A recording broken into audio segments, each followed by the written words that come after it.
Break के बाद आपका स्वागत है और मैं हूं वंदना पांडे। खबर सोनभद्र से है, जहां पर सोनभद्र के रावटगंज कोतवाली क्षेत्र के धुरिया गांव में स्थित एक निजी हंटर कॉलेज की छात्राओं के शौचालय में कैमरा लगाए जाने की जानकारी होने के बाद छात्राओं ने जमकर हंगामा किया और इस मामले की शिकायत शिक्षकों से भी की गई। छात्राओं के हंगामा करने का जो विजुअल है सोशल मीडिया पर वायरल हो रहा है और इसके बाद छात्राओं ने इसकी शिकायत पुलिस से भी की और मौके पर पहुंची पुलिस ने आरोपी युवक को हिरासत में लेकर आगे की कार्रवाई में जुट गई है।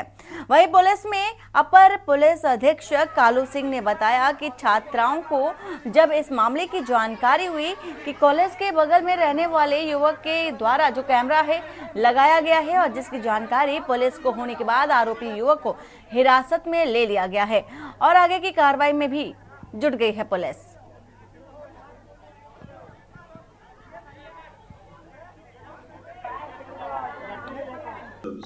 थाना रॉबर्ट्सगंज पर ग्राम धुरिया के स्वतंत्रता संग्राम सेनानी भ्रवदेव इंटर कॉलेज से संबंधित एक प्रकरण आया, जिसमें कॉलेज के बाथरूम से सटे अनिल मौर्य के नाबालिग लड़के द्वारा एक कैमरा बाथरूम की दीवार से लगा दिया था तथा उसका कनेक्शन मोबाइल से ले लिया था।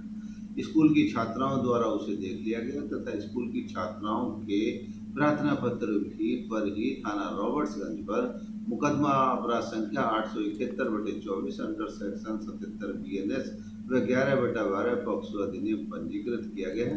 आवश्यक विधिक कार्रवाई की जाए।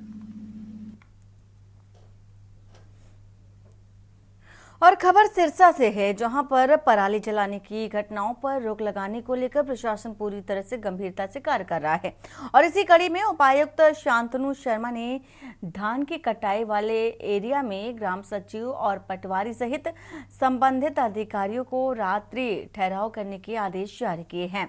जहां ये अधिकारी पराली जलाने की घटनाओं पर निगरानी रखेंगे, वहीं गाँव में आमजन को पराली न जलाने के बारे में जागरूक भी करेंगे।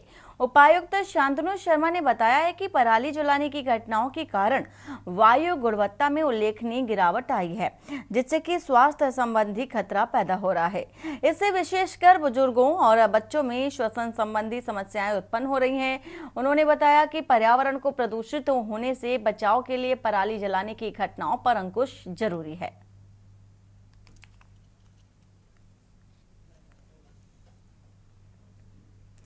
और रतलाम से खबर है, जहां पर सिविल हॉस्पिटल जावरा में नए नवजात शिशु स्थिरीकरण इकाई और पोषण पुनर्वास केंद्र और फिजियोथेरेपी यूनिट का शुभारंभ विधायक डॉक्टर राजेंद्र पांडे ने एसडीएम त्रिलोचन गौड़ सहित विभागीय अधिकारियों सहित कर्मचारियों की उपस्थिति में किया है।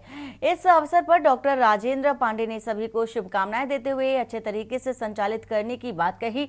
लगभग 2 करोड़ रुपए की लागत से निर्मित इस सुविधा मिलने के कारण 20 बिस्तरीय पोषण पुनर्वास केंद्र में अति गंभीर बच्चों का इलाज हो सकेगा। साथ ही कुपोषण दूर होगा और साथ ही साथ नवजात शिशु स्थिरीकरण इकाई में 4 वार्नर मशीनों तथा 2 फोटोथेरेपी मशीन पर कम वजन वाले बच्चों, जन्म के बाद नहीं रोने वाले बच्चों और समय से पूर्व जन्म लेने वाले बच्चों का इलाज बेहतर तरीके से हो सकेगा।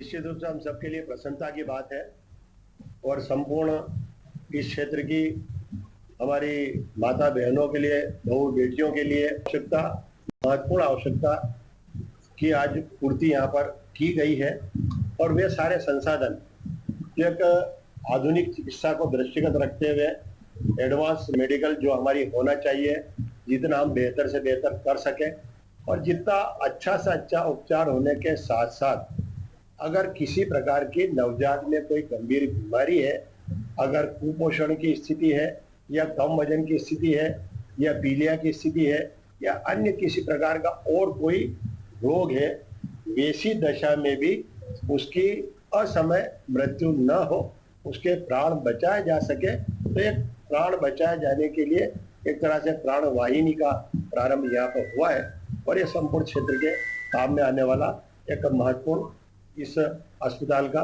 भाग रहेगा। निश्चित रूप से हम सबके लिए प्रसन्नता की बात है और संपूर्ण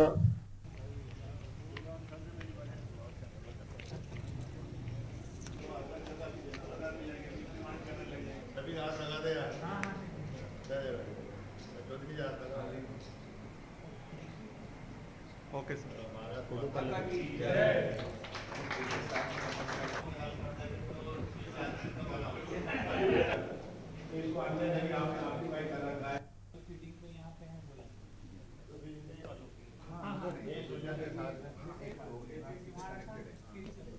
राहुल आ गया भाई।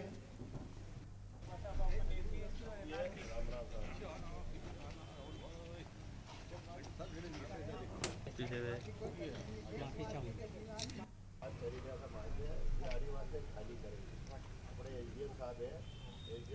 चालू करें।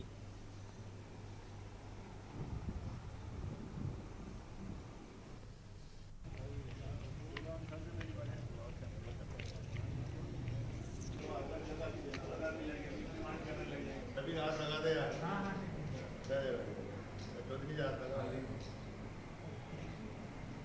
Okay sir.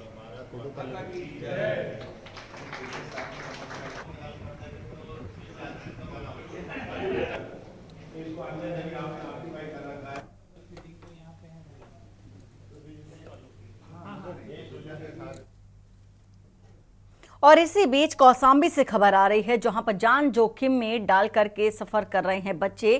कौसाम्बी से इस वक्त की आपको ये खबर बता रहे हैं, बच्चे सफर कर रहे हैं लेकिन अपनी जान जोखिम में डालकर यातायात नियमों की धज्जियां उड़ा रहा ई रिक्शा चालक। ई रिक्शा के ऊपर बैठकर सफर कर रहे बच्चे। कौशाम्बी से आपको ये खबर बता रहे हैं, वीडियो सोशल मीडिया पर भी वायरल हो रहा है। ई रिक्शा चालक बेखौफ होकर के गाड़ी चला रहे हैं और इसी के साथ ही साथ ई रिक्शा के ऊपर बच्चे बैठकर सफर करते नजर आए। वीडियो सोशल मीडिया पर वायरल हो रहा है। तो मंझनपुर थाना क्षेत्र के ओसा मंडी के पास का ये मामला है, जहां से ये वीडियो बनाया गया है और वायरल किया गया है।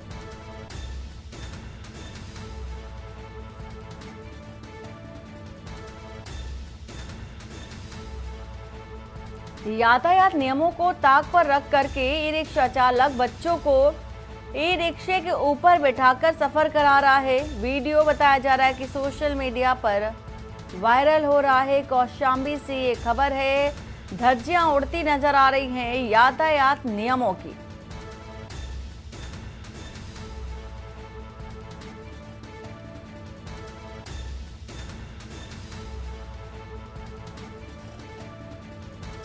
तो मंझनपुर थाना के ओसा मंडी के पास का ये मामला है।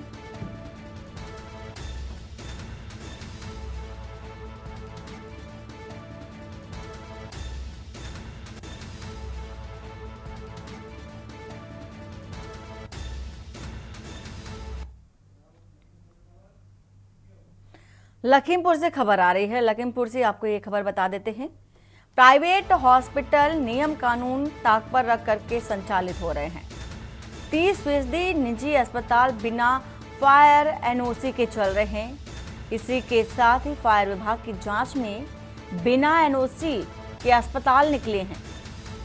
तो हादसों से बचने के लिए अस्पताल के पास इंतजाम नहीं है।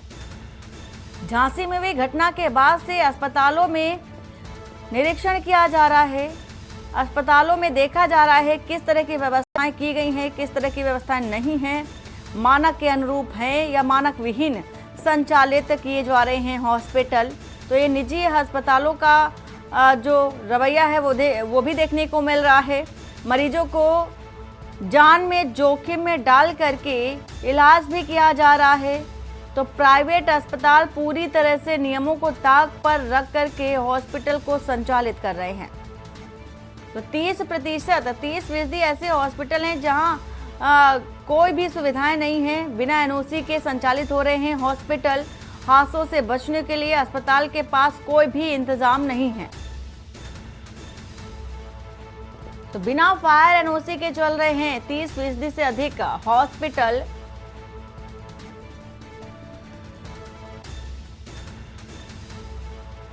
फायर विभाग ने हॉस्पिटल का निरीक्षण किया और निरीक्षण के बाद पाया गया कि हॉस्पिटल मानक विहीन चल रहे हैं। नियमों को ताक पर रख करके हॉस्पिटलों को, अस्पतालों को संचालित किया जा रहा है। फायर विभाग की जो टीम है जांच करने पहुंची और बिना एनओसी के हॉस्पिटल निकले। हादसों से बचने के लिए अस्पताल का निरीक्षण किया गया था और ऐसे में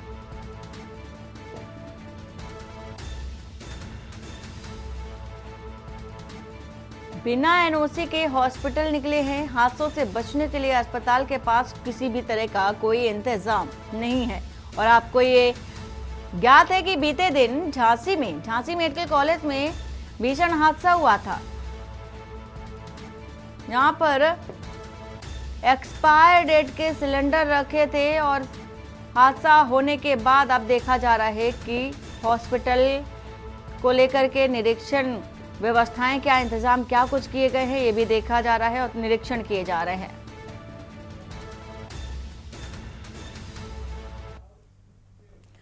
बागपत से खबर आ रही है, बागपत से आपको ये खबर बता देते हैं। झांसी में हुए अग्निकांड के बाद में अधिकारी पूरी तरह से अलर्ट है। आपको बता रहे थे पहले भी, जिस तरह से लखीमपुर में भी देखा गया कि बिना एनओसी के हॉस्पिटल संचालित किए जा रहे हैं और अब बागपत में भी वही दशा देखी जा रही है। एडीएम ने अधिकारियों को आवश्यक दिशा निर्देश दिए हैं। झांसी की घटना से सीखने की जरूरत है। अधिकारियों ने डौला सीएससी का औचक निरीक्षण किया, अस्पतालों को देखा कि वहां पर किस तरह की व्यवस्थाएं की गई हैं, क्या कुछ इंतजाम किए गए हैं। तो झांसी में जो अग्निकांड हुआ है उसको लेकर के अधिकारी अलर्ट है।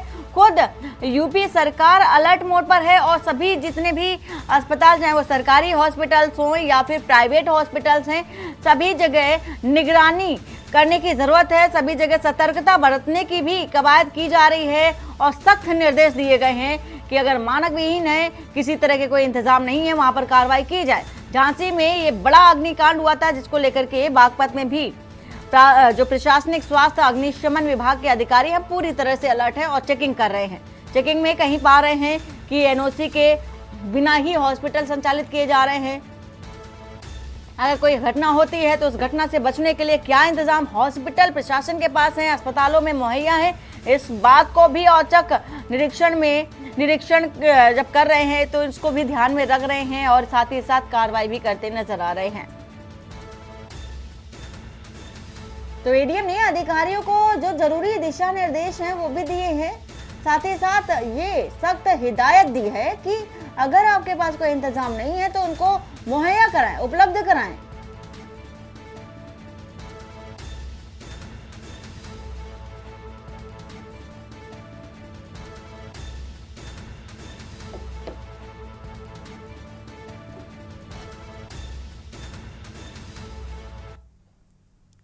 और प्रयागराज से आपको खबर बता देते हैं, जहां पर डिप्टी सीएम केशव प्रसाद मौर्य का प्रयागराज दौरा है और प्रयागराज दौरे पर हैं केशव प्रसाद मौर्य। केशव प्रसाद के फूलपुर विधानसभा में संबोधन भी है। फूलपुर विधानसभा में उपचुनाव होने हैं। भाजपा प्रत्याशी दीपक पटेल के समर्थन में जनसभा करेंगे, वोट की अपील भी करते नजर आएंगे। अधिवक्ता सम्मेलन को भी संबोधित करेंगे केशव प्रसाद मौर्य।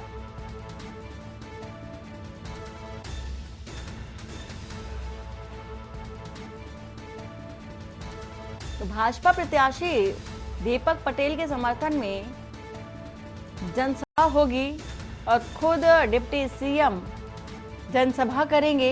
सेंट्रल एकेडमी झूसी में अधिवक्ता सम्मेलन है, वहां पर भी शरीक होंगे। तो बेहद महत्वपूर्ण दौरा है प्रयागराज का केशव प्रसाद मौर्य का। फूलपुर में उपचुनाव होने हैं। उपचुनाव को लेकर के समय बेहद कम है, काम ज्यादा कह सकते हैं। तो ऐसे में भारतीय जनता पार्टी के जितने भी वरिष्ठ नेता हैं वो 9 विधानसभा सीटों पर उपचुनाव होने हैं और सभी जगह जाकर के जनता से सीधा संपर्क कर रहे हैं, प्रत्याशी के समर्थन में उतर रहे हैं, वोट की अपील करते नजर आ रहे हैं।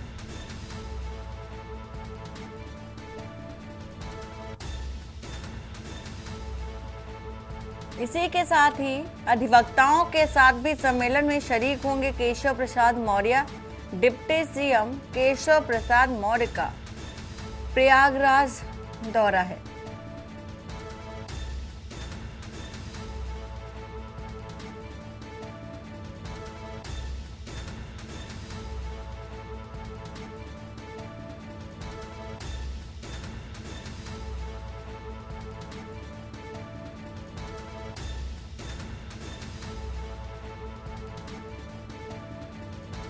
तो भाजपा प्रत्याशी दीपक पटेल के समर्थन में जनसभा होगी। अधिवक्ता सम्मेलन को भी संबोधित करेंगे केशव मौर्य।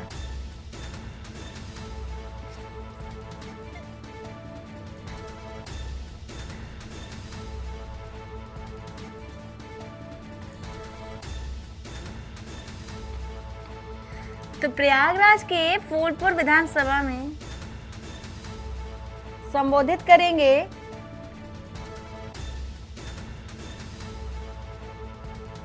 अधिवक्ता सम्मेलन को भी संबोधित करेंगे केशव मौर्य। प्रयागराज के फूलपुर विधानसभा में जनसभा होगी। जनसभा में शरीक होंगे और जो भी उपलब्धियां भारतीय जनता पार्टी की हैं उनको भी गिनाते नजर आएंगे।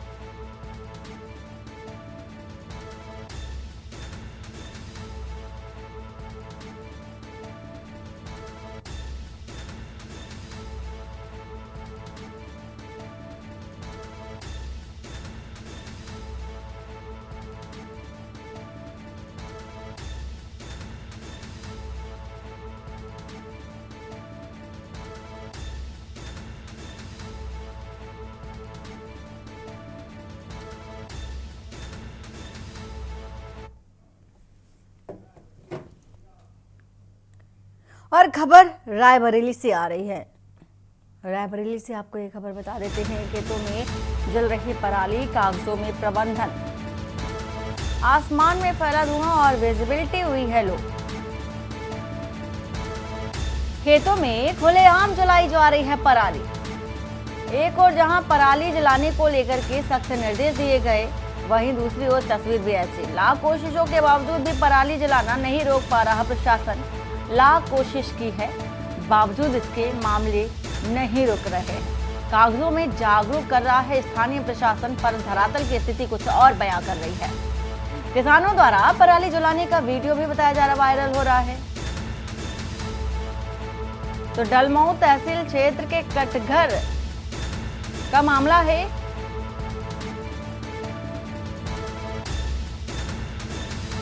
खेतों में पराली जल रही है, लेकिन कागजों में प्रबंधन जारी है। जो बड़ी बड़ी बातें की जाती है वो कागजों में नजर आती हैं, पर असल मायने में धरातल की स्थितियां कुछ और है, तस्वीर कुछ और बयां करती है।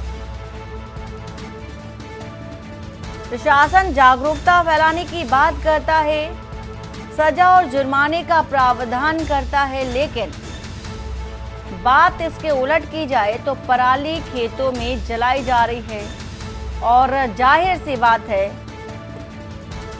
कि जागरूकता की कमी कहीं ना कहीं देखी जा रही है। प्रशासनिक अमलों की जो पोल है खोलती तस्वीर भी नजर आ रही है।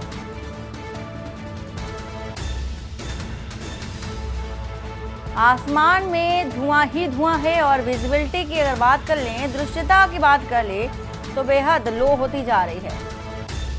तो ऐसे में सवाल गंभीर है कि जब लोग पराली जलाना बंद नहीं करेंगे तो वातावरण में शुद्धिकरण कैसे कर पाएंगे।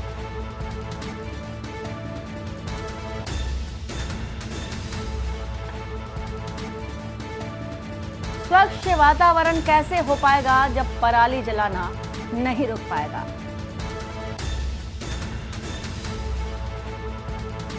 ऐसे कौन से और कदम हैं जो उठाने जरूरी हैं प्रशासनिक तौर पर, या सिर्फ कागजों में ही काम हो रहा है। जमीनी स्तर की अगर बात कर ले तो जमीन पर ऐसी कोई स्थितियां नजर नहीं आ रही हैं।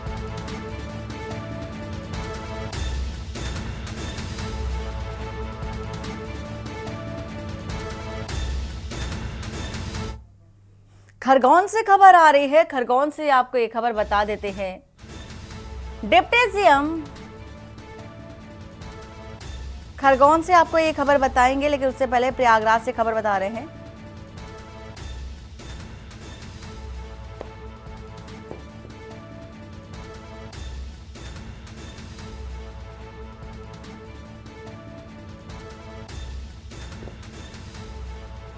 और खरगोन से खबर आपको बता रहे हैं, एक कार ने दूसरी कार को टक्कर मार दी है।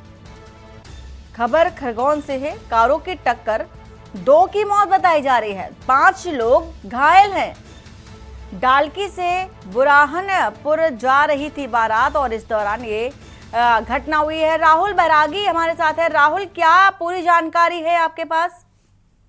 जी, मैं बताना चाहूंगा पूरा मामला ये है, बाराती जा रहे थे बारात लेके, जैसे ही बारात और जो वहाँ के एसडीएम है, एसडीएम की गाड़ी और बारातियों की गाड़ी आमने सामने टक्कर हुई है। जो बाराती की जो गाड़ी थी, तूफान गाड़ी, वो क्षतिग्रस्त हो गई पूरी तरह से। देखा गया है कि वहां पर इस पार्ट पर 2 लोगों की मौत हो गई है और 5 लोग वहां गंभीर रूप से घायल है, जिनको बुरहानपुर अस्पताल में रेफर किया गया है। वही बताना चाहूंगा कि वहाँ की जो पुलिस है और वहाँ की प्रशासन है वो मौके पर पहुंची है और जो वहाँ पे फंसे लोग थे उस गाड़ी के अंदर, उन लोगों को राहत बचाव के दल के सहायता से उनको बाहर निकाला गया है। देखा गया उस गाड़ी में करीबन 10 से 12 लोग सवार थे, जिसमें से 5 लोग गंभीर रूप से घायल है और 2 लोगों की इस पार्ट पर मौत हो चुकी है। जी राहुल, क्या कारण माना जा रहा है इस हादसे का? क्या तेज रफ्तार था या कोई अन्य कारण था? जी, मैं बताना चाहूंगा कि ये जो हादसा था, ये जो बाराती की जो गाड़ी थी, ये तेज रफ्तार आ रही थी और ये इधर से देखा गया है कि जो नेम प्लेट लगी थी एसडीएम की जो गाड़ी थी, वहां पर ये भी जा रही थी। जो क्रॉसिंग जो आई था, उस क्रॉसिंग के अंदर दोनों ने टर्न लिया तो आमने सामने दोनों गाड़ियों की भिड़ंत हुई, जिसमें इस पार्ट ही 2 लोगों की मौत हुई है और जो एसडीएम का जो ड्राइवर था वो भी बुरी तरह से जख्मी हो गया है। इनको सबको जिला अस्पताल में रेफर किया गया है और इनका उपचार अभी जारी है। जी, पूरी जानकारी देने के लिए आपका शुक्रिया। खबर खरगोन से। बड़वानी जिले के सेधवा एसडीएम की बताई जा रही स्कॉर्पियो। सर, ये एक एक्सीडेंट हुआ है जवाहर मार्ग और अपने डाइवर्सन के बीच में क्रॉसिंग पर। इसमें एक स्कॉर्पियो है और एक इको गाड़ी जो डालकी से बुरहानपुर जा रही थी, बारात लेके जा रहे थे। उसके बड़े भाई की लड़की की शादी थी वहाँ पर, यहाँ से बारात लेके जा रहे थे बुरहानपुर, तो यहाँ रास्ते में एक्सीडेंट हो गया है। इसमें शायद 2 की डेथ हो चुकी है और 3-4 घायल है उसमें। 5 लोग हैं। 5 लोग घायल उसमें। किस प्रकार की विवेचना चल रही है? अब देखो वेस्टने जहाँ चलेगी अभी इसकी। कौन-कौन है सर इसमें शामिल? मृतक में शामिल सर इसमें 2 आदमी हैं। इसमें एक तो राजा रामलाल पिता मांगीलाल है और एक शोभाराम है।